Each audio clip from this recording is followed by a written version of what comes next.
Let's clear something up. You're not in shackles because of a traffic ticket. You're shackled because you walked out of your trial and were found in criminal contempt of court. Please rise. I can't. Please be seated. This is People versus Pablo Forenza, 23T125. Mr. Forenza appears in custody. Mr. McCall is here for the people. Give me 1 second. I'm joining WebEx. I'm trying to. Mr. Forenza refused to stand before and enter. I can't stand. I'm shackled like a criminal over a traffic citation.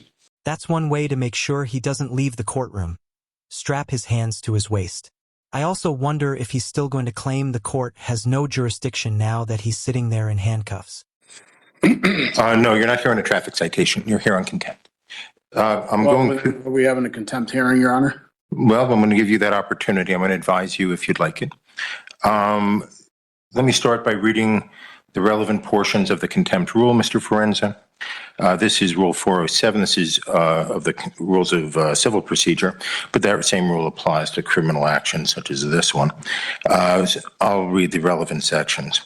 Subsection A1, disorderly or disruptive behavior, a breach of the peace, boisterous conduct, or violent disturbance toward the court, or conduct that unreasonably interrupts the due course of judicial proceedings, behavior that obstructs the administration of justice, disobedience or resistance by any person to or interference with any lawful writ, process, or order of the court, or any other act or omission designated as contempt by the statutes of these rules.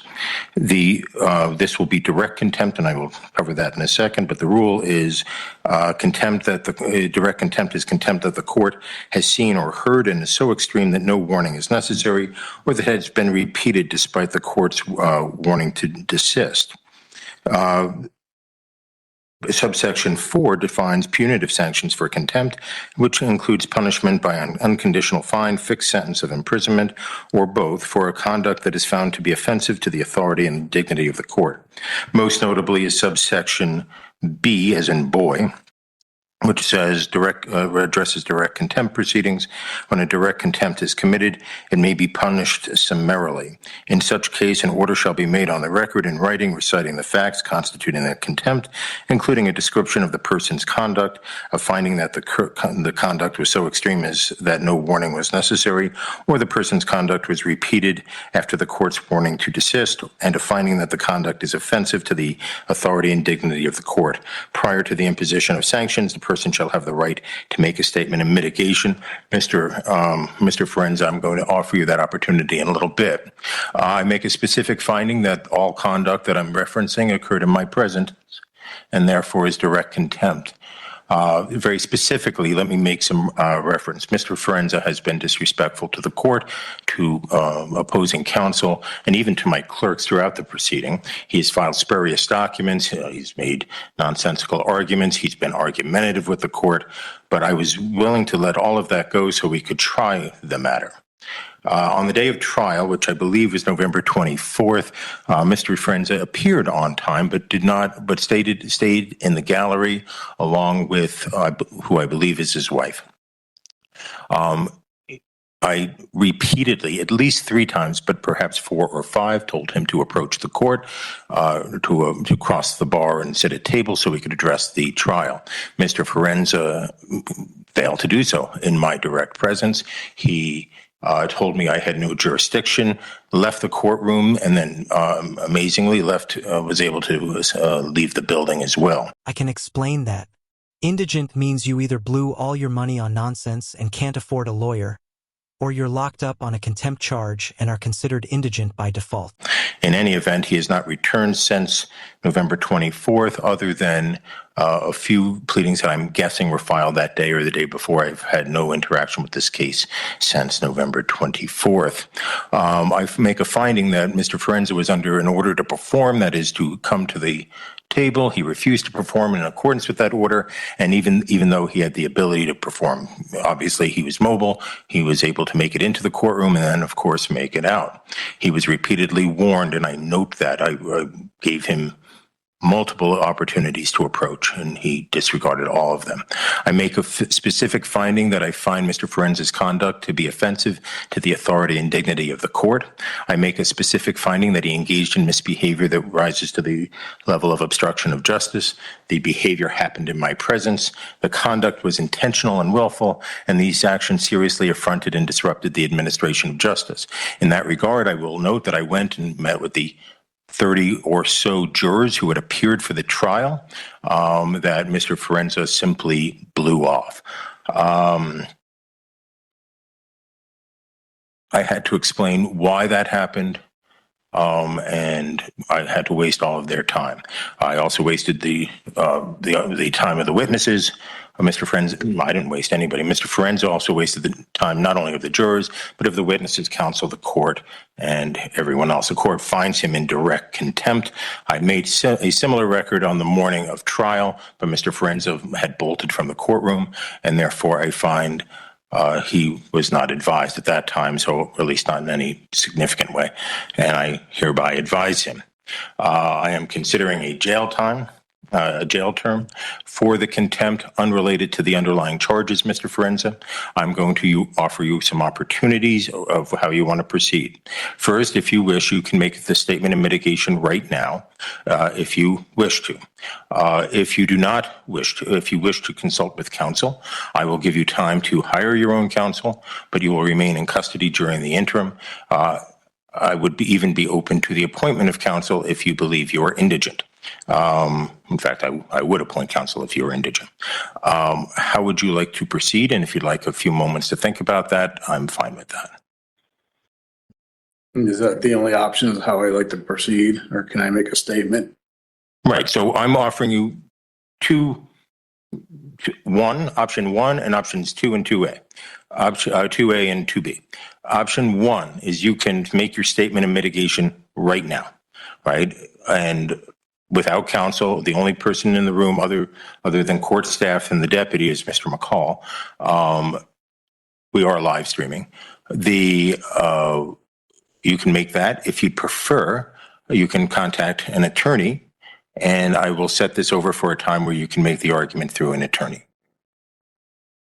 Or appoint, that's 2A. And then 2B, if you believe you're indigent, I will appoint counsel. Could you explain indigent, please? It starts with not walking out of court on your trial date. Even if you believe the judge is biased, that's an issue for appeal later if you're found guilty, where an appellate court decides whether facts outweigh your feelings. You don't have any money. I'm sorry? You meet the guidelines, you're in custody, and so I can appoint alternate defense counsel to represent you in the contempt proceeding if you are indigent. The actual language is in a Supreme Court guidance which says, Colorado, I'll just read it to you, Colorado Rules of Civil Procedure 107 and 407 provide for the appointment of counsel to an indigent person cited for contempt where a jail sentence is contemplated. I am contemplating a jail sentence, Mr. Forenza. If the court appoints private counsel to prosecute a contempt action, which is not applicable here, or to represent an indigent party for contempt charges, that is relevant here, the judicial department will pay for counsel as there is no statutory authority for the public defender or alternate defense counsel to represent clients for the sole purpose of contempt. But to qualify, you would have to be indigent, which means you would fit below the guidelines for public defender representation. If you wish, I can print those guidelines out for you.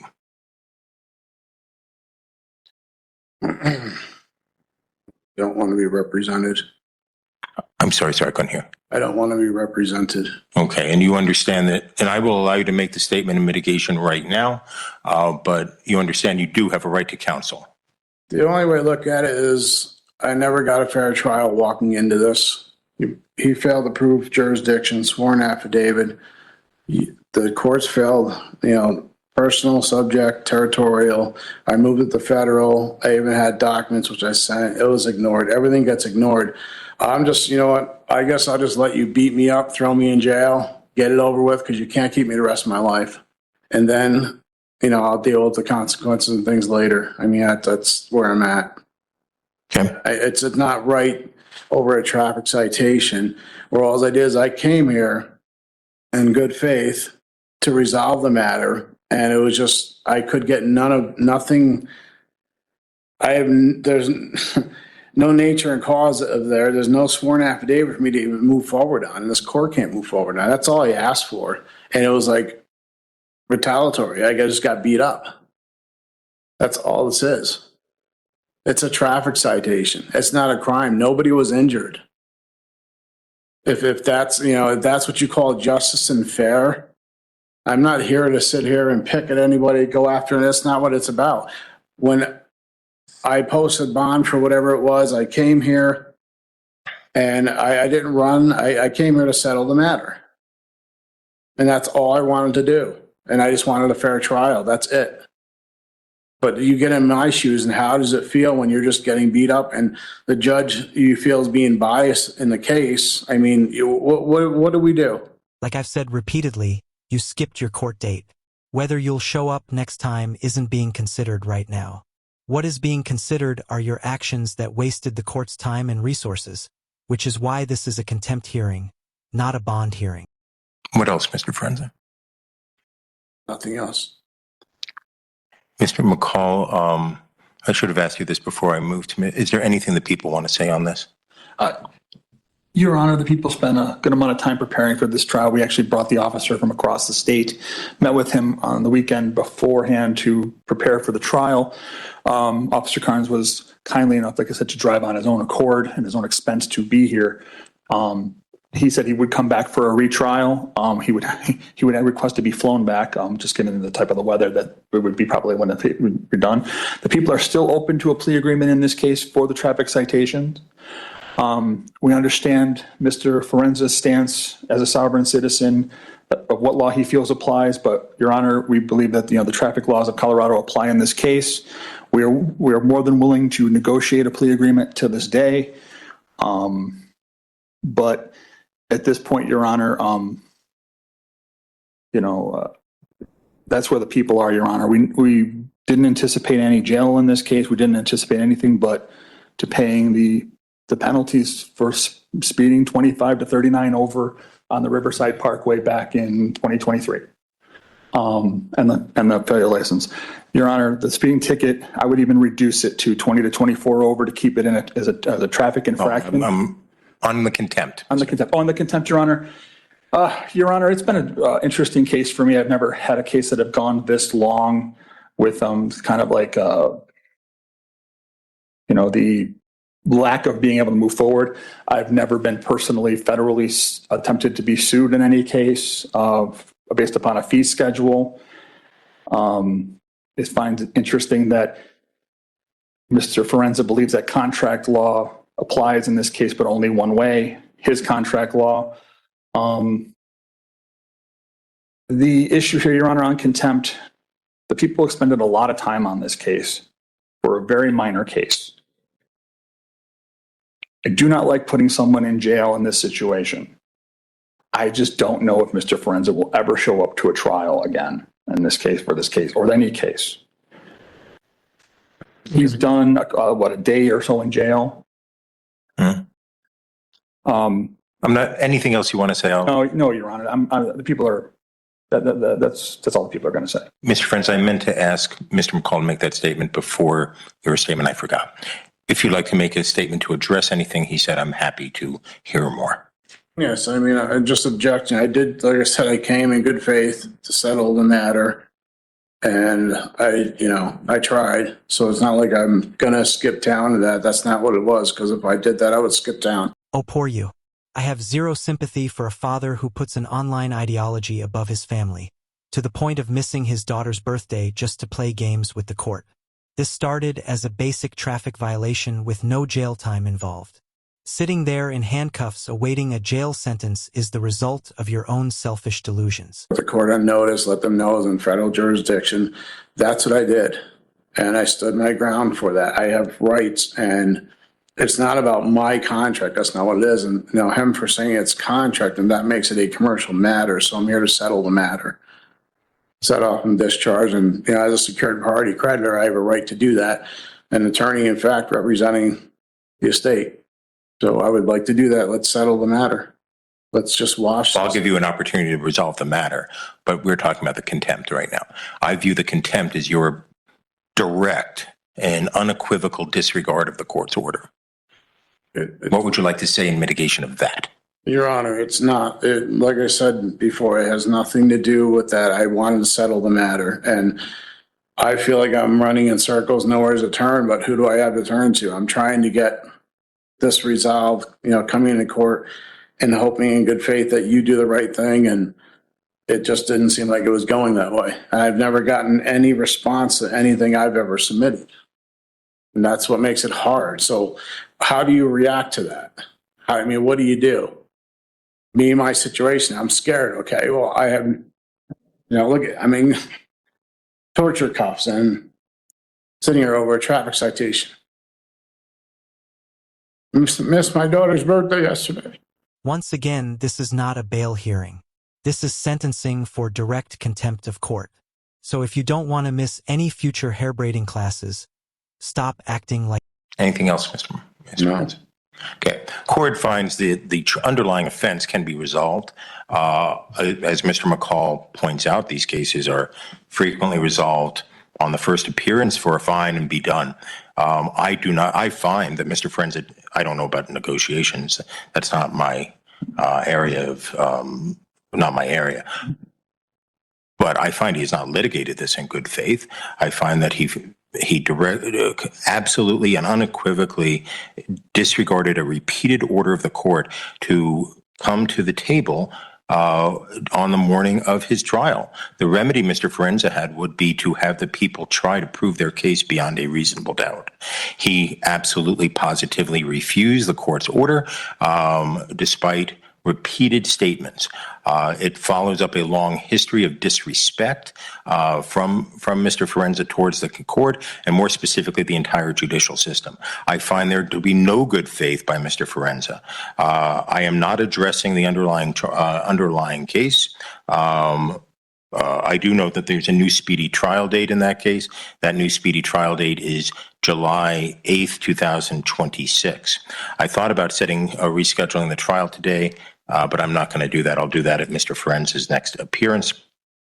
As to the contempt itself, and this is only as to the contempt, I note the difficulty. My plan was coming in to give 30 days jail, given Mr. Forenza's statement of indicating of the difficulty this has caused him. I'll reduce that a little bit, but not much. This case, I hereby sentence Mr. For direct contempt. I sentence Mr. Forenza to 25 days in jail. Furthermore, I set this matter for hearing on my next in custody docket I'll put him, though it's going to be a busy day, it doesn't make a lot of difference. Today's the 8th. Yeah, I want to set him in the next round. I'll set him on the Friday, January 23rd, 1 o'clock in the afternoon. Your Honor, we'll set trial at that time. Obligations and things I have to take care of. Can I post bail? I will be here. Thank you, Judge. Consequences like these discourage others from making the same mistakes and wasting the court's time, the jurors' time, and So noted. I've sentenced you on the contempt, Mr. Forenza. The next issue will be when I see you next time on the 23rd, all right, is whether I should release you in custody on bond after the contempt sentence is over. There is a presumption that that you get a personal recognizance bond on a case like this for the underlying case, but that is overcome. And let me read you the language, because this is what you will have to address. I would recommend that you consider counsel. I have recommended that before. You have disregarded me, and that is in so many other things. The specific provision that is of concern to me, again, there's a presumptive personal recognizance bond. The arrested person has no ties to the jurisdiction of the court, reasonably sufficient to assure his or her appearance, and there's a substantial likelihood that he or she will fail to appear for trial if released upon his own personal recognizance. I will address the bond issue if you wish. The people are on notice that I'm open to bond, but Mr. Forenza will not be released until the 25 days I feel like this is just retaliation more, and this is what I was afraid of at trial, Your Honor. It's contempt, Mr. What I was afraid of. but I wasn't in contempt. I showed in good faith. Okay. I didn't disrespect. I spoke the bare minimum just about jurisdiction. So everything you're saying is that's, your assumption that it didn't happen. I didn't. Have a good day, Mr. Frenza. I have obligations. Okay, we'll be able to address them upon release. Thank you. How am I gonna do that here? I have obligations on the outside that I have to do. Right. You'll be able to address those after your sentence is completed, Mr. Frenza. Most importantly, the taxpayers' money. All right, everyone, that's the end of the video.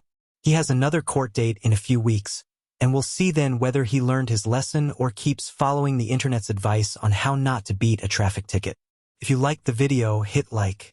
If you didn't, hit dislike. Leave a comment and subscribe with notifications so you don't miss any of my content. I'm Team Skeptic and I'm out.